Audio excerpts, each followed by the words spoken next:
here. If I can minimize the one window. There we go. All right, so I put this together as introduction to railroad brake systems. It'll primarily talk about air brakes. We'll talk a little bit about other types of brakes that are out there, and then there'll be some time for questions, of course, as well. So, kind of brief introduction to the types of brakes that are used on the railroad. The hand brakes are probably the most simple form of brake used. Each car and locomotive has a hand brake. The primary purpose is to hold a car or locomotive when it's left unattended. Back in the days before air brakes, you had brakemen that went to each car, ran across the tops of the cars on a freight train and tied down handbrakes to stop them or to slow them down. And actually, Cass is one of the few places you can still see this done today, although Cass does have air brakes as well. But the way that the lumber company did it and the way that Cass still does it is the air brakes they're used some, but coming down the mountain because of the length of time and the steepness of the grades, they actually still tie handbrakes, and you'll see the brakeman applying and releasing the brakes and looking to see that wheels aren't sliding. So it's kind of an antiquated way of doing things, but it works for them, and it is kind of neat to see them still do it that way. Of course, air brakes, every train today on the the general railway system uses air brakes, and I think you would be hard pressed to find anybody that doesn't have them. There are, I think, probably maybe some industrial operations that don't have them. I know I've heard that Armco Steel had cut the air brake stuff off of their in-plant cars because they weren't interchanging to the railroad. So there's some cases like that, but out on the railroad, they all have air brakes. And it's a primary system, allows brake force to be applied to the entire train. There's multiple safeguards built into it. And then, of course, if you hear about the use of the emergency brake, that's a function of the air brake system. Also, another common form of braking used today is dynamic brakes. Basically, this is where on a diesel locomotive, diesel electric locomotive, or a straight electric locomotive as well, or a motor, I guess. The traction motors are used as generators to make electricity. That slows the train, and then of course that electricity has to be dissipated. So on a diesel electric, it's dissipated as heat. I believe that some of the straight electric motors are able to put that back into the catenary. So it's kind of like, I guess, regenerative braking that's used in electric cars. But it's been around on locomotives much longer than that. Then it's on a lot of the freight railroads today, the dynamic brakes are the preferred method because they save brake shoes and all that. But there's still good reason for both. So the Westinghouse air brake system is basically what the air system is designed around still. The principles are still basically the same. George Westinghouse invented the first brake system in 1869. That was a straight air system, meaning that you pumped air into the brakes to apply them. And it wasn't an automatic system. So if you say the train broke in two, you lost a car somewhere, that part of the train at least had no brakes at all. And so that was not really a good system, but I guess it was still, well, I won't say it wasn't a good system, but it wasn't good that could happen. But it was an improvement over what they had before, which was just handbrakes. So then there was an improvement upon that design. Westinghouse developed the automatic brake in 1872, which is an air reduction system. It's an ancestor to what's used today. So there's there have been a lot of functions and updates to that system over the years. The hardware has been updated, but the principle is still the same, that you pump air into the system, and then in order to apply the brakes, you actually release air from the brake pipe, and that causes a set, and then you release it by pumping air back into the brake pipe, and it's kind of a air signal, I guess. So in the basic components of an air brake system, you've got an air compressor on the locomotive, which charges a main reservoir. Typical today is the main reservoir is charged to about 135 to 140 pounds per square inch. Then the brake pipe is actually charged and controlled off of the equalizing reservoir, which is charged to the setting of the feed valve on the locomotive, which you can change that. It's most railroads, or all railroads, have a standard that they use. It's typically today the standard on a freight train is 90 psi.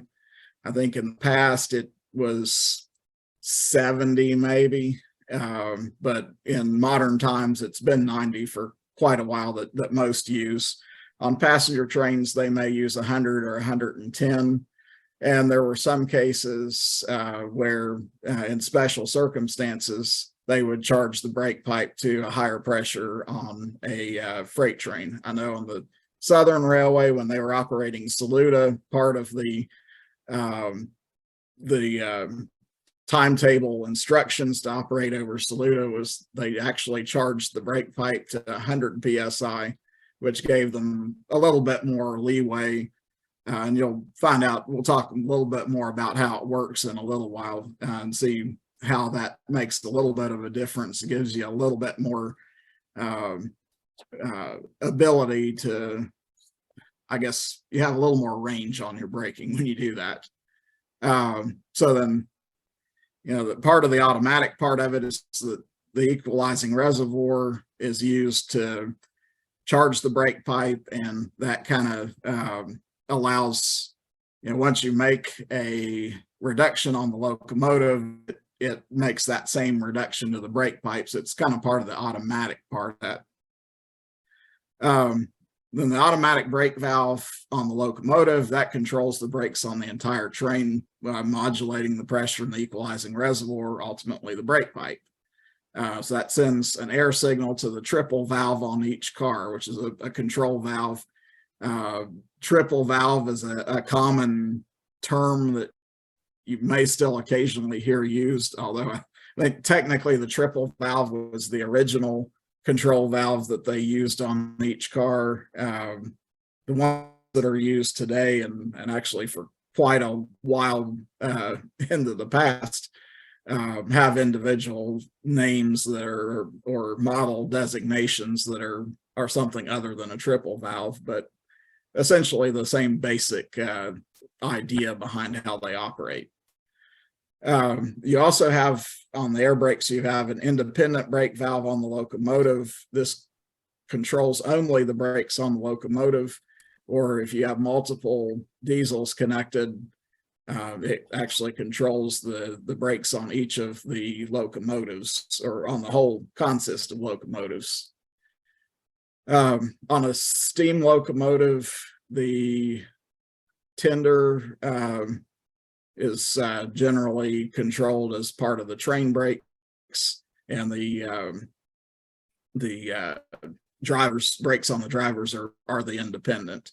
And on both steam and diesel and electrics, you have the ability to release the independent brake when the train brake is set. In the normal course of operation, you would bail off the independent. Bail off is the term that is used for that, because you don't want the independent to drag while you're braking on your train. So you may still be pulling against the brakes, or at minimum, you just don't want to overheat particularly on a steam locomotive, you don't want to overheat your driving wheels, because that creates heat, and the driving wheel tires are held on only by the friction of being compressed against the wheel.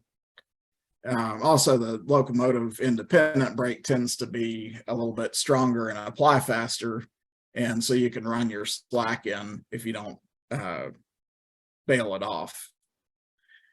So anyway, here's the basic components in a locomotive cab. There's in the drawing here, it shows this would be the old number 6 brake. You have several positions.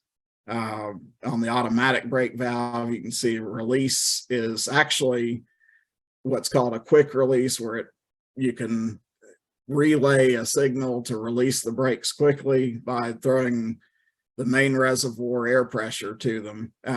That was kind of a steam era thing, an early diesel era thing. The danger with it is you can overcharge the brake pipe with it. And so that was done away with on more modern valves. And even on a lot of these older locomotives, it's actually been blocked out so you can't get into the release position. The running position next to it is actually what you normally use when you're running down the railroad with the brakes released, or when you're charging a train from scratch, or recharging it after a set. You also have on this one, there's a lap, a service, and an emergency. So if you're going to set the brakes, you go out from running out to service, take your reduction for the amount of brakes you want, then you come back to the lap position to hold it. And then when you're done and want to release them, you go from lap back to running. And then obviously the far position there, emergency, once you go to that, you've got to come to a stop and recharge from zero on the brake pipe.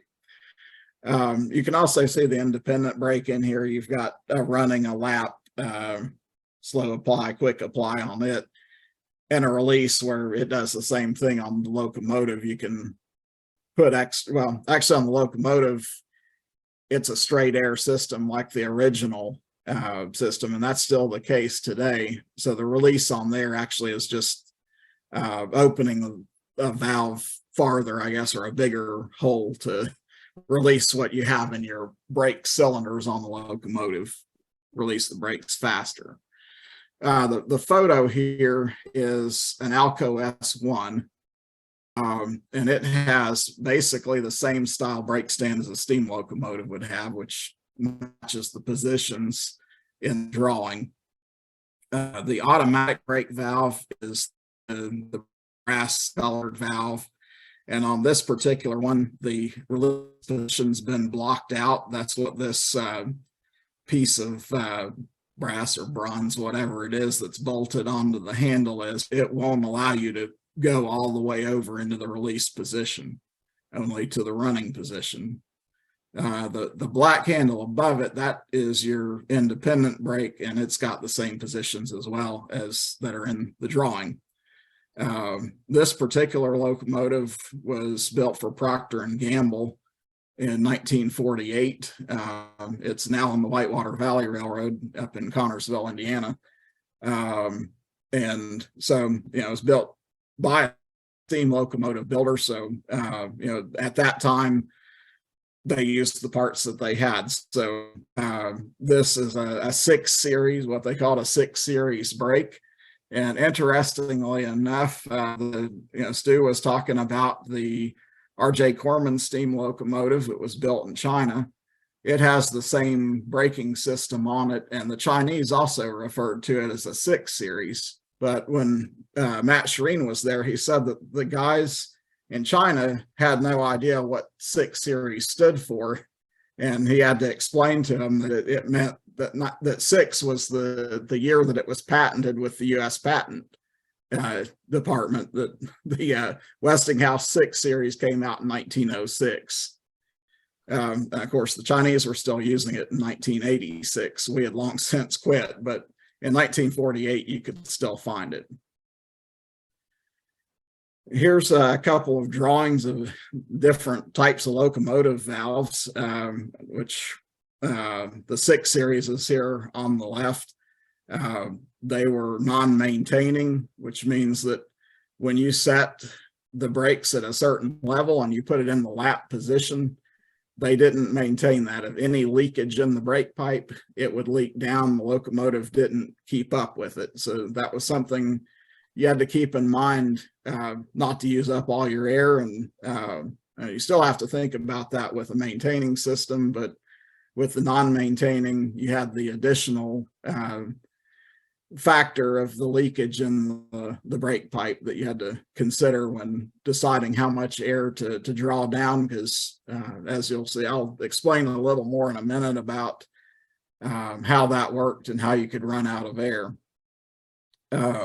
Also, that the 6 Series lapped manually, that's where it had a separate lap position where you'd take your air reduction and have to move the handle manually back to lap. Whereas you go over on the right side here to the 26 Series, which these are still in use today on a lot of mainline diesels, and even on the brand new diesels. It's not exactly this 26 system, but it's based off of it. It's an upgrade of it. When they went to that, they went to self-maintaining, which meant, if you took a 6-pound reduction or a 10-pound reduction, the locomotive would sense the leakage in the train and would actually put air back into the brake pipe to hold the brake pipe at that level. So it was a little bit more automation than what they had before. These came out in the 50s. Not exactly sure what year in the 50s, but in the later GP9 series and some of the later F units, these were standard equipment, or at least available as an option. And then, of course, on the self-lapping, the positions are different on these. You don't have a separate lap position. You just go out, you set your brake reduction and leave the handle there, and the valve does everything for you. You can also see the top valve is the automatic valve. The bottom valve is the independent that controls just the locomotive. You can actually see the feed valve on this side view, which is what controls what your brake pipe setting is for release. So you set the feed valve at 90 pounds usually. You've got leather cutout here that, when you do a brake test on these, because of the maintaining feature, in order to do a leakage test, you've got to actually turn that over to cut it out. There's also another feature on some of them that will allow for some passenger control valves on cars will allow you to do a graduated release, which these on the old style brake stands, if you had a train that was set up where you could do graduated release, you could do it on the old stand manually, whereas the new stand, it actually has another position on the cutout cock that allows you to go to that. Whereas, say, on a freight train or a long passenger train, one reason that you maybe hear about not being able to, on a long grade, for example, not being able to get a release and then come back from it, is because you don't have the ability on a freight valve or on a long passenger train to set one up for graduated. So you've got to actually completely release the brakes, recharge them, and start from scratch. So that's probably getting into a little bit more than what we need to do here, but that's kind of some of the additional features over the years that have been built into them. Here, this slide here talks a little bit about the components on freight cars. Mention the control valves that allow for an automatic brake system to work. Each car has that valve, and it senses what air is on the brake pipe, and it decides then whether to use that to charge the air tanks or to use air out of the car air tanks to divert it to the brake cylinder, which then actuates the piston and applies the brake shoes to the wheels, or They do have disc brake passenger cars. They, rather than applying pressure to brake shoes on the wheels, a disc brake passenger car is kind of like your disc brakes on an automobile, where it's got a disc and it applies the brake pads to those, but same principle basically. I mentioned there's different kinds of freight valves and passenger valves both, but right here I listed out some of these, and you probably, if you detailed a freight car or something, you've seen that there are different detail parts available for these different types of valves. The old freight valve was a K valve, which that's really probably the one that most people refer to as a triple valve. It was a more simple version of them. Then as they upgraded them over the years, they went to ABs, ABDs, ABDWs, ABDXs, and generally with each of those updates, or each of those models, some of the improvements in them may have been internal as far as wear parts. Instead of having metal against metal, some of them went to some rubber parts, and there's just different, allowing longer maintenance intervals. And then there's also some features that have been added to them as well. It basically allows them to relay a brake application or a release farther down the brake line more quickly than if you're just relying on that coming from the locomotive. I mentioned the air tanks. Most freight cars have a split air tank, which has both a service portion and an emergency portion, which I'll explain a little more in a minute, because you've got to have a way to, with an automatic brake system, you've got a way to have a air pressure source on each car for that triple valve to be able to actuate the brakes. Then here's kind of a drawing of a freight car. Obviously, this is an older freight car with, you can see the type of trucks and all on it, but the principle's still the same. You've got your brake pipe, which has a hose on each end of the car with what's called a glad hand. And the glad hand is the kind of the hand-shaped connection that connects the brake pipe from one car to another.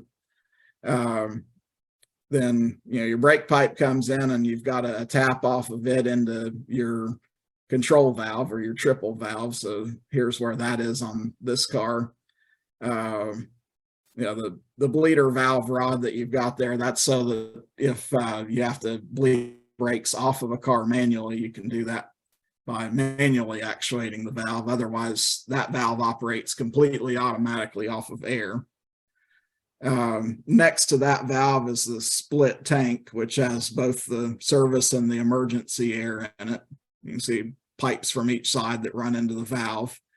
And then there's a pipe from the valve over to the brake cylinder. And then the brake cylinder is actually what physically activates the brakes and moves the brake shoes against the wheels or pulls it away from the wheels. And you've got linkages to get there. And here's a drawing of the brake beam, which is what basically you take the movement from the linkages that the piston and the brake cylinder has applied, and it holds the brake shoes that then are pushed against the wheels or pulled back away from them. You've got your handbrake here. This is a wheel type. There's also some that are a crank lever as well. There's different styles of them, but they all work the same basically. And then also in this drawing is a retainer valve. Didn't really talk a whole lot about them, but that's another thing that was used frequently. You don't see it real often anymore, but cars are still equipped with retainer valves. This was when they might have to go down a long grade, say down the Saluda grade when they were running it, or down any other long steep grade. They would use a retainer valve, which it would allow you to release when you gave the brakes a release signal from the locomotive, they would release more slowly than what they normally would. And like when it's in the normal position, you give it the release signal, it releases the brakes, and then you have a period of time that you're recharging before you have full access to be able to make another full brake application again. So the retainer valve, if you put it up into one of the retaining positions, it would release you give it the release signal, and it would release the air from the brake cylinder more slowly than normal, so delay the release of the brakes. Only place that I've seen that is, I recall when the Southern was running the 630 trips, when we ran out of Asheville, North Carolina, down to Old Fort over the loops. They actually stopped and turned up retainers to go down the grade, and we had a couple of diesels with dynamic brakes behind the steam engine. I assumed that they would have used them, but I was actually kind of surprised that they stopped at Swannanoa and turned up retainers, and they actually took us down the grade on air, which was kind of interesting to see on a Class 1 railroad in the 2000s. The narrow gauge Cumbres and Toltec do that too. That's the other place I've seen it. And I don't, besides the Cumbres and Toltec and Norfolk Southern out of Asheville, I don't know that I've seen it anywhere else. I do know when the Great Smoky Mountains Railroad used to have a freight customer over at Andrews, North Carolina, and the red marble grade on that line between Bryson City and Andrews has about a 4 or 4.5% grade. And one of our guys up on the Whitewater Valley Railroad worked down on the Great Smoky for several years.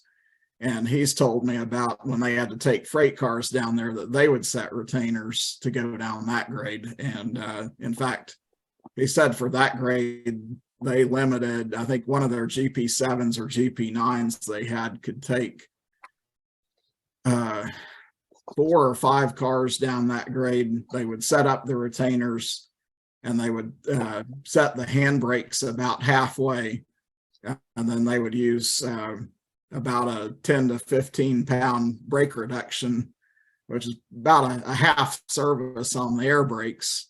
And then they would also use some dynamic braking on top of that to go down that grade. And that gave them a little bit more air braking.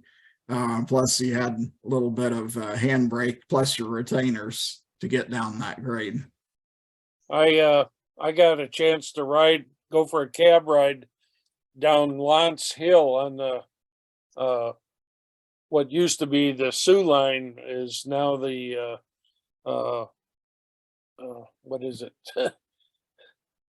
Well, I'm not sure what it is now, but anyway, they to go down Lance Hill, which was a very steep grade going northbound down to Lake Superior, they would add empty cars into the train for extra braking capability to help slow the train down when they're taking loaded cars down the hill. That makes sense.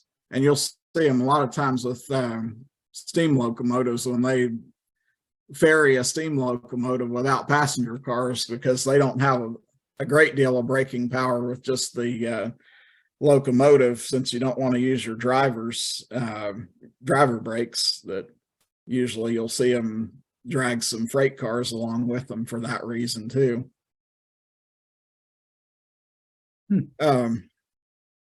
So passenger cars, they operate on the same principle. They're a little bit different in the exact features and the amount of braking capacity, but passenger cars have their own types of brake valves as well. There's the P and the L valves are basically what you would consider to be, I guess, the equivalent of a triple valve on a passenger car. They were the most simple form of them. The L&M baggage car over at Versailles that's parked up by the depot now, it has an L valve on it. And then the UC valve, I guess that was really what that came out in the heavyweight era, the steel cars, and replaced the L valves. And it was a little bit more complex. And that was, I think the UCs were the first ones that allowed for graduated braking, which I'd mentioned with the locomotive valves. A UC could be manually set from direct release to graduated. And they were common in the pre-war era, mostly on heavyweights, but there were actually a few pre-war lightweight cars that had UC brake valves on them. The Indiana Transportation Museum had that, all those ex-Santa Fe pre-war Bud cars, and those actually had UC brake valves on them. They were built, I think, in 37. So the UCs did get used some on lightweight cars, but they were primarily a pre-war and a heavyweight passenger valve. They are actually outlawed now for Amtrak private cars. There were, until a few years ago, a few private cars still running them, but Amtrak finally said that no more UCs. They weren't going to recertify any. So if you had UCs, you had to upgrade. Then the D22 and 26C are the more modern passenger valves. Most post-war streamlined cars were built with D22s. And then most cars today, including most post-war cars operating on Amtrak as private cars, have 26Cs, which are they're actually component-wise, they're the same as what the 26 locomotive brake valves use under the floor. So it kind of, in addition to newer features and longer service life, going to the 26 required less parts to be kept on shelves in shops across the system. And I guess also, looking at Amtrak, using 26Cs made sense as well, because they're all over the country. And if they've got a problem somewhere on a freight railroad, there's a possibility that there's a shop close by that will have components if they need to do emergency repair on one. Whereas the D22 was strictly a passenger valve, but it was an update from the old UC valve. But anyway, instead of using a split reservoir, passenger cars tended to use separate reservoirs. You had your service and your emergency. Plus, most also had at least one more auxiliary air, which was used for systems on the car that were unrelated. Passenger cars also usually have relay valves included on the cars, in addition to the control.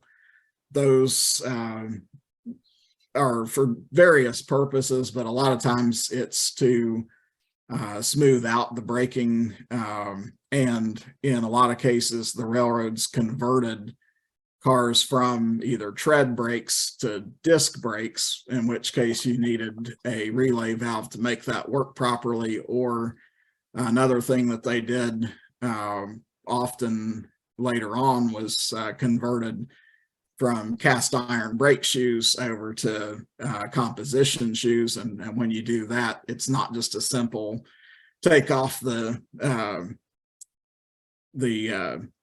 cast iron and put on the comp shoe. You actually have to make some changes to the brake system, because the coefficient of friction is different from cast iron over to composition. So a lot of times with that, they would either add or change a relay valve to make that work. Plus, sometimes you'd have to change the linkages or change the cylinder sizes, and just different things depending on that particular application.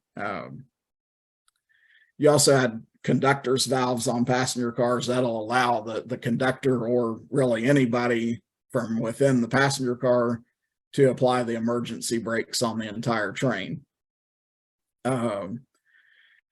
I mentioned on the auxiliary air tank, the brake pipe may supply air to auxiliary systems. The water raising system that was used on passenger cars was an air system that the air was originally supplied from the brake pipe. A lot of private cars today that still use an air water raising system have either, they may still use brake air when they're in regular service, but there's a lot of them that have added their own compressor and perhaps another air tank in order to allow them to use the water system when they're parked in a siding somewhere and don't have brake pipe air. Some passenger cars also have things like pneumatic doors that they have to have auxiliary air for that. So you don't want to pull those directly from the brake pipe. So that's why you have auxiliary air tanks to handle that. And then there's kind of a drawing of this is a universal control valve, the UC valve on here. And that's kind of a pre-war brake system. The later brake systems are still fairly similar. Just some of the components were modernized. You can see you've got your emergency reservoir and your braking reservoir and your auxiliary reservoir. You've got your brake cylinder and then your valve, and then over here your conductor's valve and a retaining valve. So it's a little more complex, but same kind of system. You can kind of see the underside of the car. You've got your brake stuff, plus you throw in things like tanks, generators, batteries, steam heat connections, or in modern times, your electrical system, your head and power system will be under there. So a little bit of air brake theory explains some of this stuff.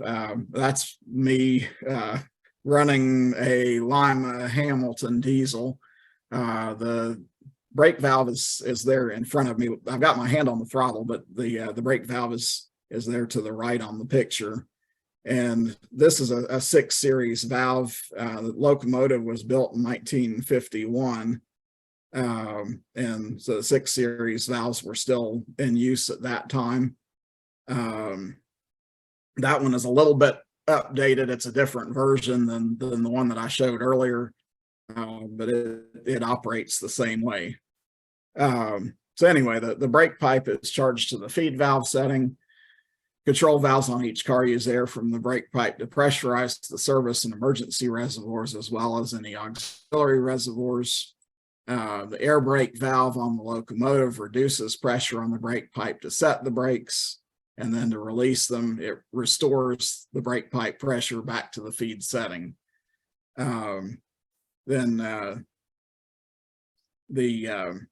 This particular locomotive, you can't really see it well from here, but it does not have that one position blocked off. So it is possible to do a quick release with this locomotive. And I was running with a new engineer one time that wasn't really familiar with the older valves, and he put it in that release setting and actually got us a brake pipe overcharge, and we had to start over and go to emergency and let it bleed down and start from scratch.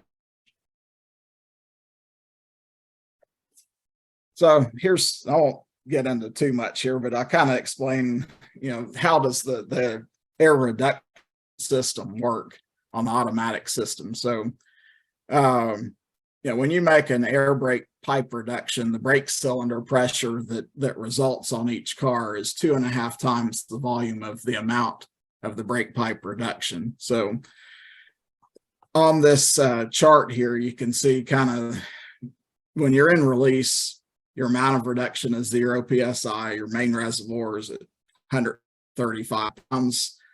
The equalizing the brake pipe, the service reservoir, and the emergency are all equal at 90 pounds, and then there is no pressure in your brake cylinder. You go to a minimum reduction of, say, 6 pounds, which is about what on the modern valves, that's the smallest reduction you can make.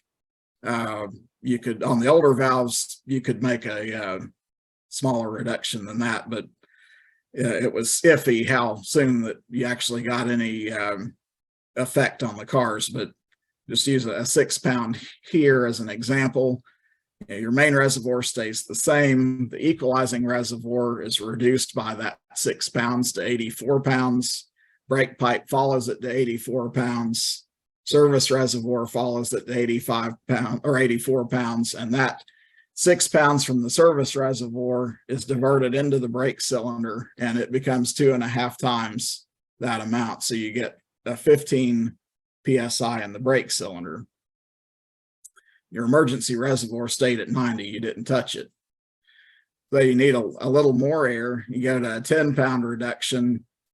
Now your equalizing is 80. The brake pipe follows it to 80, service to 80, and the brake cylinder has 25 pounds. And keep going down through there. And then you eventually notice you get, say, to about 26 pound reduction.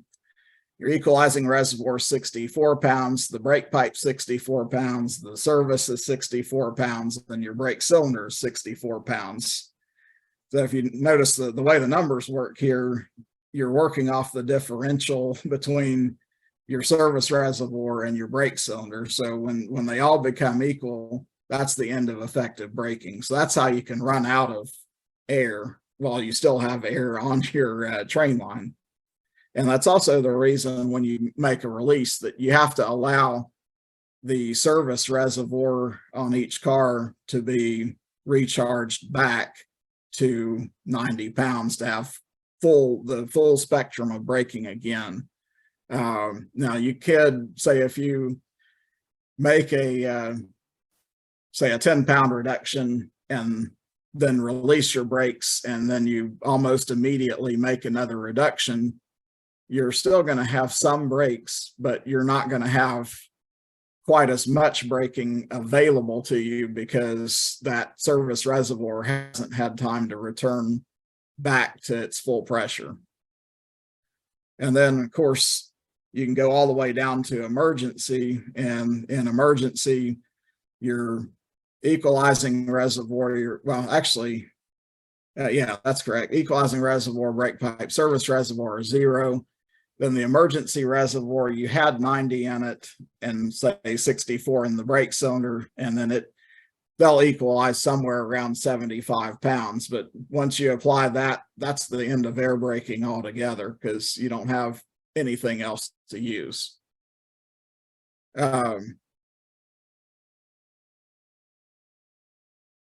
So a few things about we kind of talked about the functions of brake valves changing over the years. The older brake valves, like your triple valves, your K valves, P valves, L valves, they did not relay the air signal in the same way that the newer valves did. They reacted to it, but didn't do anything with the brake pipe.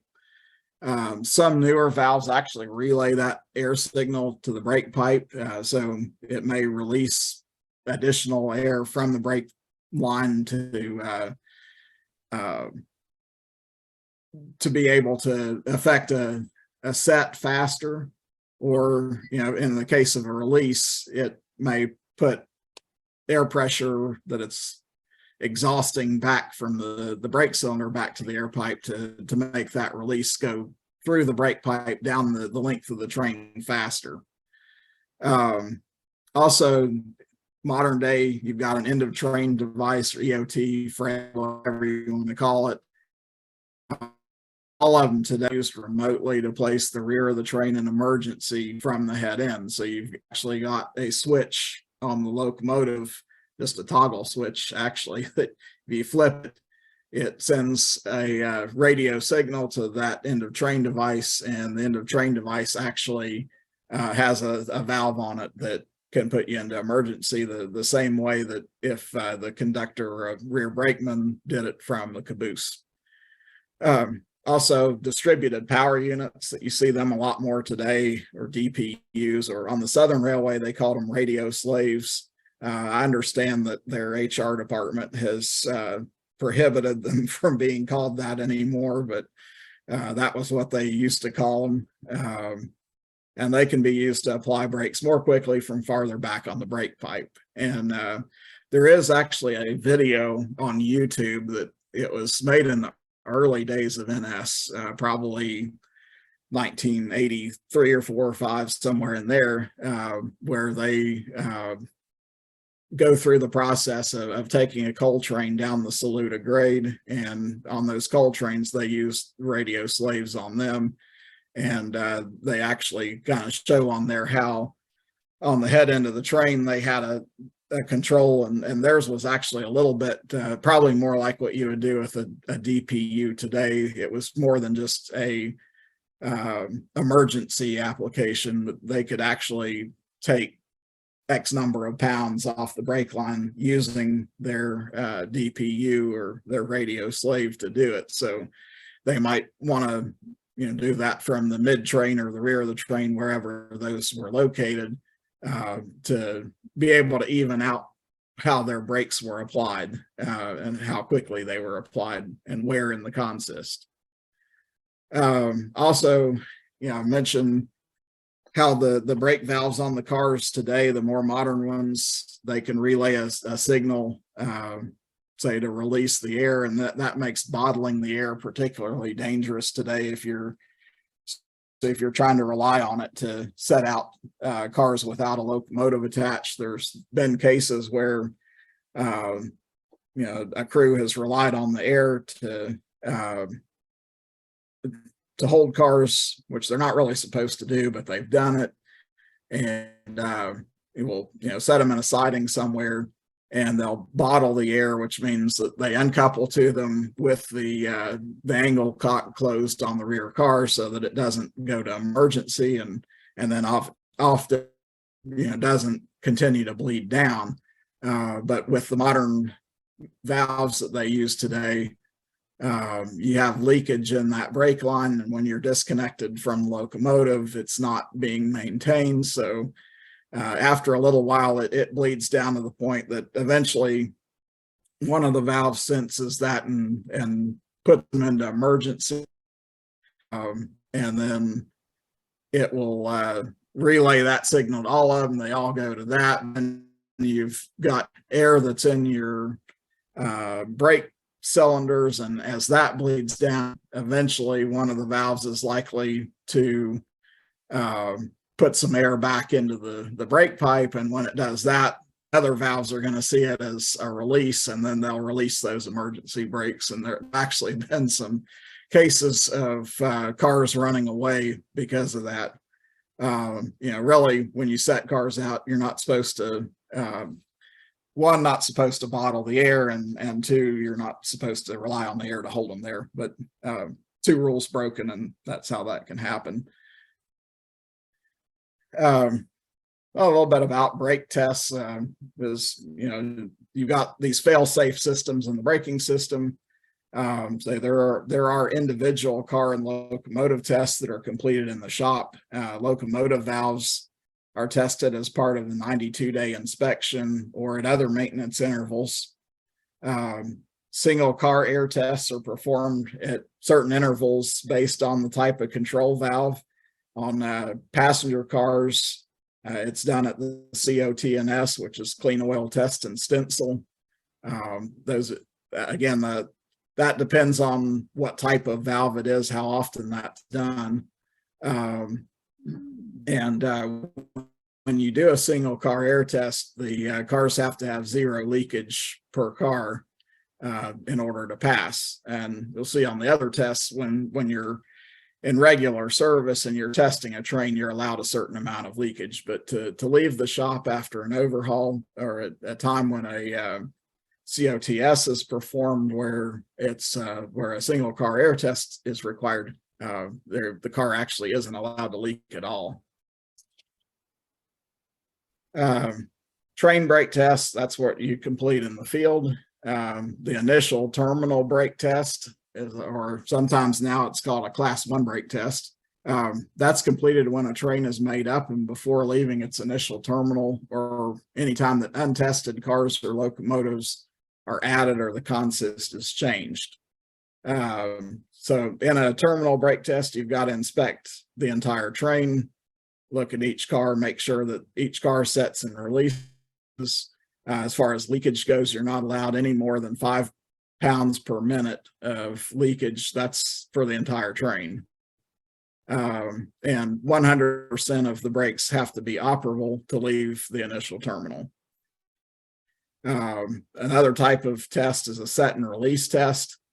This is the primary purpose of a set and release test, is to test the continuity of the brake pipe. That's to make sure that, somebody hasn't closed an angle cock in the middle of the train and shut off the brake pipe, or, something else hasn't happened to cause the brake pipe to be interrupted. So that this is performed anytime that the brake pipe is interrupted or when control has been transferred from one locomotive to another. One thing that, on the Whitewater, when we're running Polar Express, we have a chase engine that follows the train to the North Pole and couples on at the North Pole to the rear of the train. And from the North Pole on, we have two locomotives, one on each end, and the controlling locomotive controls the brakes. So when we first couple on, that controlling locomotive does a set and release brake test that makes sure that they look to see that the brakes apply and release on the locomotive that we added to the rear. And that ensures that the brake pipe has continuity. And then when we get down to our turnaround point and we switch control from one end to the other locomotive, we do the same thing. And when, what was the controlling locomotive cuts out their double heading cock, and the locomotive on the opposite end cuts theirs in, then they will become the controlling unit, and they'll do a set and release test. And on the other end, they'll check and make sure that that locomotive sets and releases on the command of controlling locomotive. So that way, again, it ensures that you got continuity in the brake pipe. You might also use a set and release. Say you run the locomotive around from one end to the other, haven't added any cars or changed the order of the cars, and that's the same consist. Then in that case, you couple back on. It's the exact same train, but with the controlling unit somewhere else. Do a set and release, and you check that rear car and make sure that the brakes apply and release on it. Again, that ensures that you've got continuity in the brake pipe. There's also a difference. Whereas at the initial terminal brake test, to pass it, you had to have 100% operable brakes. At a set and release, you only have to have 85% of the brakes operable. That allows for, say, if you had a problem en route, you could cut a car out or cut a few cars out. And as long as you've got at least 85% and follow the other rules, that you can go on with some cars with operable brakes. The rules around that are you can't have more than two cars in a row. And the last car on the train has to have operable brakes. Part of that is so that if you have a brake somewhere on the train, then that last car at least has brakes on it to, in theory, stop the train. The entire train does not have to be inspected at a set and release test, but the conductor or the brakeman or a qualified mechanical person has to ensure that that last car sets and releases. So there's some safety built into that, but the differences in the reason that you do them.